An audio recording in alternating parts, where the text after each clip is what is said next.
hot girl pop music has been having a big moment in the last few years. Thank God. We've got Sabrina, Chappell, Charlie, so many powerful women making this a really great time for pop. And even though each of these artists has their own unique style, there are definitely trends in 2020's pop that apply to pretty much everyone. So that's what I'm gonna do in this video. I'm gonna show you how to make a track that uses a lot of the currently popular sounds and techniques and sounds current and cool. So first of all, let me play you guys what we will be breaking down today. This is a track I recently made for my other channel, and it sounds like this.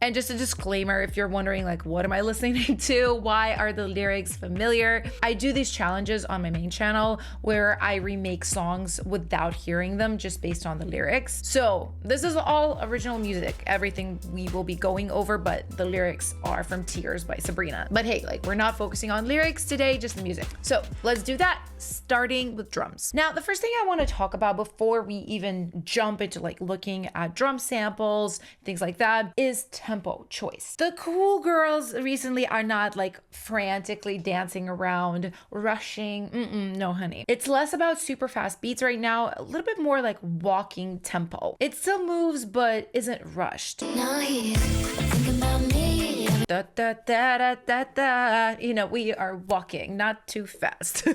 Same here.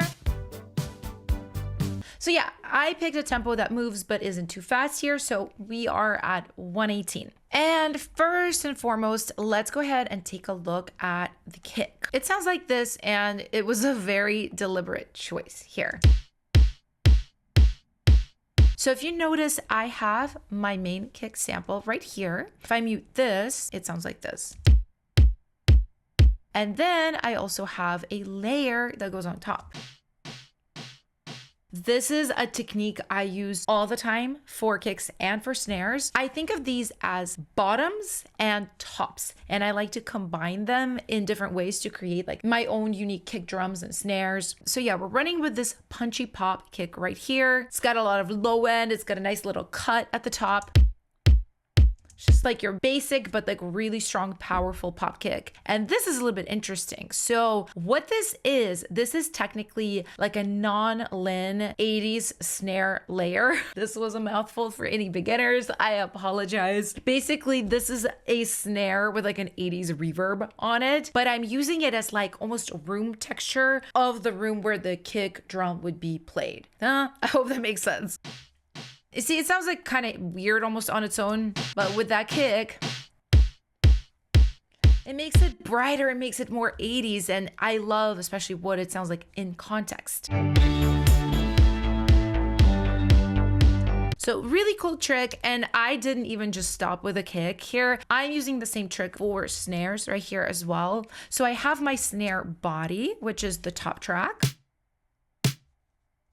This is called Snare Pop Solid. Perfect name, I think. Basically like a general but really strong pop snare for this type of song, like an upbeat pop song. And then we have the same 80s layer on top.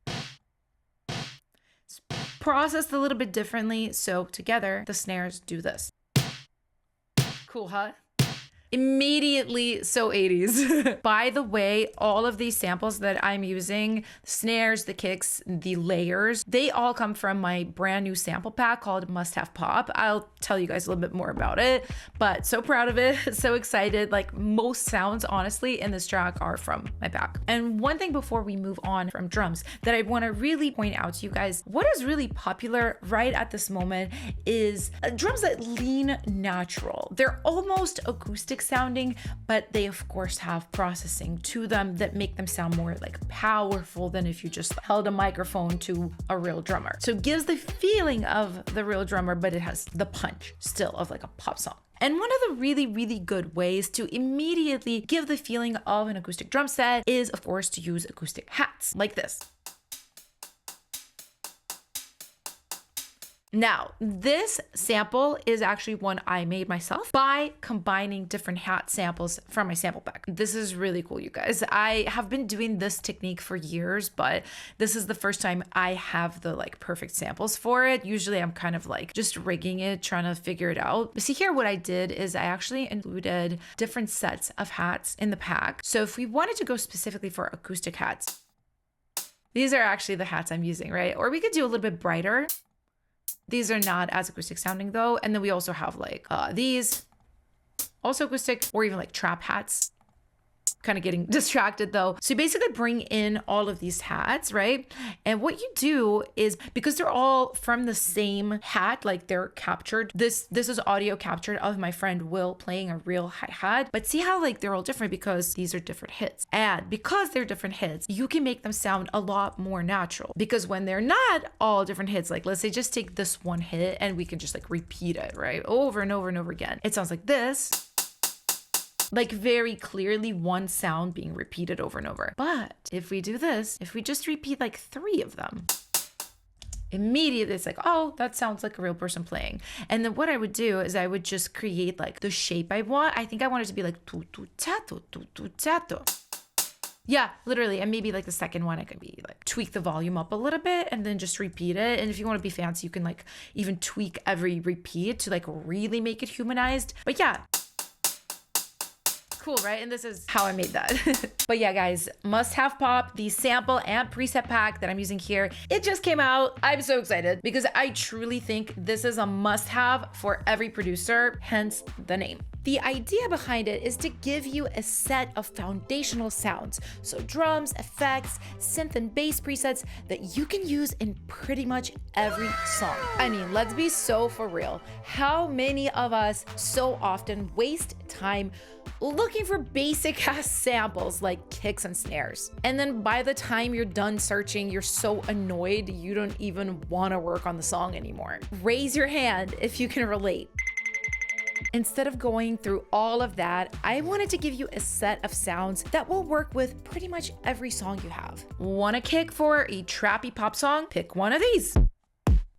Want a simple pad that will work in pretty much every pre-chorus? Well, use this Pad Everywhere preset inside Serum 2 or any sampler. And if you want precise control over your sounds, I even give you sound layers you can combine in unique ways to really fit your track. Like, let's go back to the snare for a second. Obviously, this layer that I picked, it's very 80s because that fits the song, right? But if let's say I want a totally different vibe, I could, for example, layer it with this big verb layer.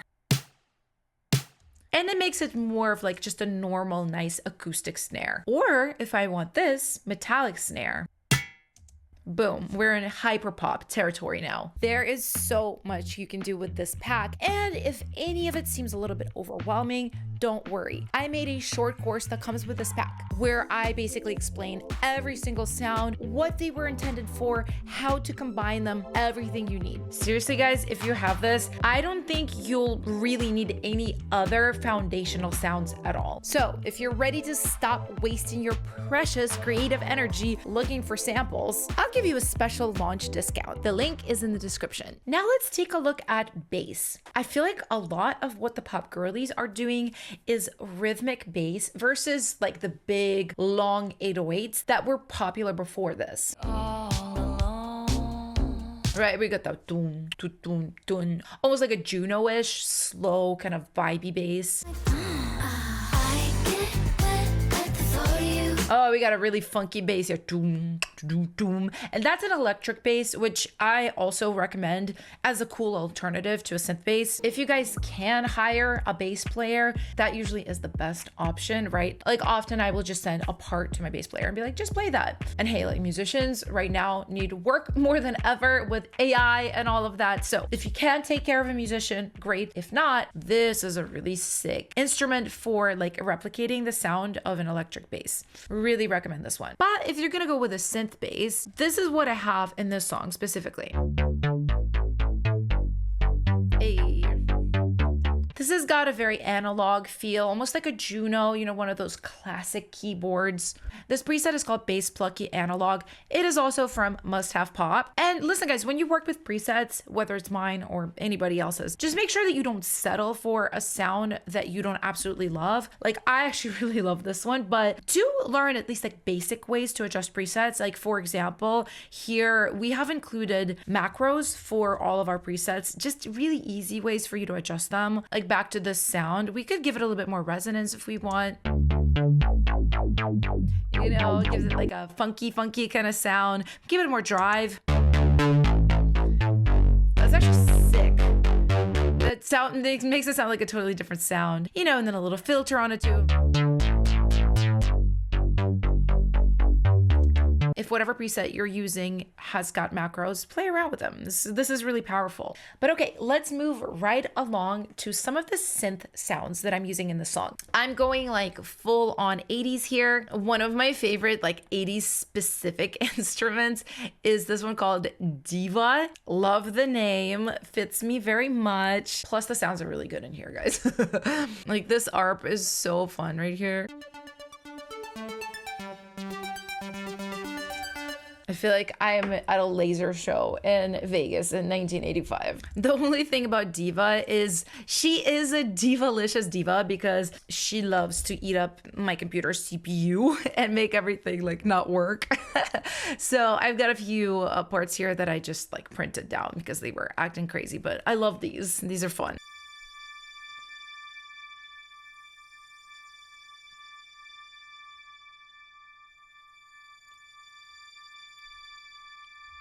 Basically different layers with slightly different mixing, kind of panning around. I love what this does for this section specifically.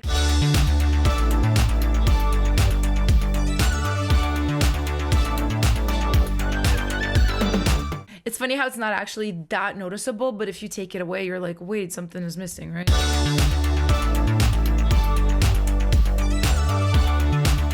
This is one of my favorite layering techniques. I literally call this something high. It's from my music producer crash course. It comes from the world of orchestration where you would use a tension string to hang over like one of your more dramatic parts of the song, just to give it something tense and something really, really high to fill out that frequency spectrum, to give it like that full breadth of sound experience. Because most of the time you're not gonna have things that are this high frequency. So really fun technique. I also love my little funky diva leads right here. So much diva on this.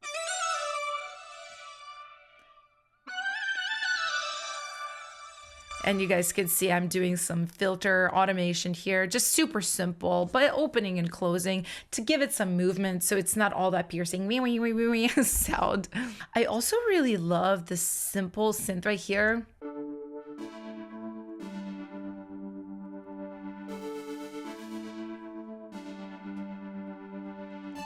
So this is also from Must Have Pop. It's like a Juno analog type synth. I'm using it as more like a patty type of thing, but you can use this more as a lead. Like, you know, those types of parts, or like almost bell-like parts too. You can really change the sound with this macro. Make it kind of glassy or make it a little bit deeper, right? If you go down. Almost bass-like. I'm doing some other funky processing here. Like I got a tremolator here. It adds a little bit of something. Generally, I'm just using this pad as like a double for this guitar I've got going on here. Guitars are very huge for modern pop girl sound. Not for everybody. Like Charlie XCX, for example, you wouldn't catch her like doing a lot of these techniques. To be honest, she's got a whole different style of her own. But you know, for like Taylor, Sabrina, Chappell sounds, they all are very guitar heavy. It just really helps ground songs, right? Especially if you use a lot of synth elements. Now, I have not touched my guitars in so long. Like at some point, I just like stopped being a guitar player. It just happened to me, guys. So a lot of what I do is I will just use like plugins. Like this is a contact guitar, I'm pretty sure, right? Yeah, it's like a Native Instruments, like Electric Mint one. It's not horrible. You know, for YouTube YouTube remake, I think is completely fine. If I was using this track for something else, I would definitely have my friend Will replay this for sure. But I think what kind of works in this track specifically, if you're somebody who just does not have like access to musicians, can't pay people, totally fine. What you can kind of do is play around with samples. And this I think is pretty clever what I did here. So I have this part right here.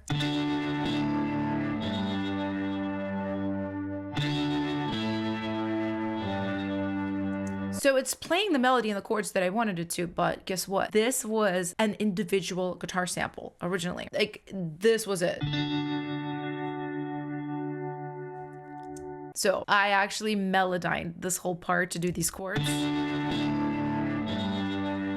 And it's, you know, it's not, to be honest, it's not perfect. I'm hiding it with a bunch of distortion. Like if we turn all of these things here off, it's gonna like sound a little bit crappy, I promise. Yeah, you can like kind of hear the tuning a little bit, but it's not as bad as you would think, actually. It sounds like pretty decent. But yeah, guys, I've already played y'all a little bit of this, but let's just listen to it to see how it all comes together.